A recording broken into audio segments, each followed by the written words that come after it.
Many of my patients who are transitioning from a standard American diet to a healthy, non-inflammatory diet feel a bit overwhelmed and confused because they think it's an all or nothing situation, that they've got to be perfect. But that is a perfect recipe for sabotage. Face it, no one's going to be perfect. And again, sometimes those imperfect moments allow us to see where our vulnerability is so that we can prepare for it the next time that we encounter situations. Now, what I tell my patients, the most important thing is this 80-20 rule mindset, which allows us greater flexibility in moving into a lifestyle, possibly making even only one change a week, so that it can really be the fabric of your change.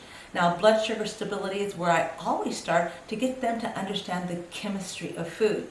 Now, your body has to produce a vehicle to transport your calories into the cell wall, and that vehicle is called insulin. Your pancreas produces this when you eat protein and or carbohydrates, which is usually what most people eat in their meals. Now, during this period of time, it's kind of like a car delivering its passengers. There will be no fat burning for about 3 hours.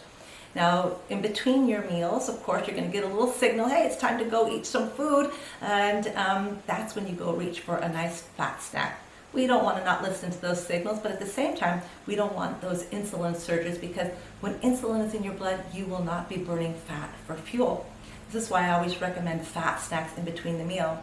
So if we kind of have this mindset of not doing it perfect, because no one can, we can adopt an 80-20 principle. Of course, 80% the good, and 20% kind of when we go off a little bit, but not over the edge. Now, it's really easy to think about it in this simple terms. Where's the protein on my plate? Because that establishes blood sugar stability right away.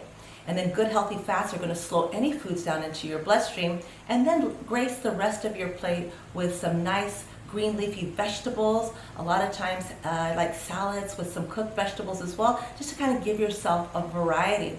But you'll notice eating this way, you won't crave. And so often people think that grazing is the way to go, but honestly, we don't have a double stomach like a cow. We're not chewing our cud all day long, and if we did, we're going to have insulin surges throughout the entire day. So when do we actually get to burn fat for fuel?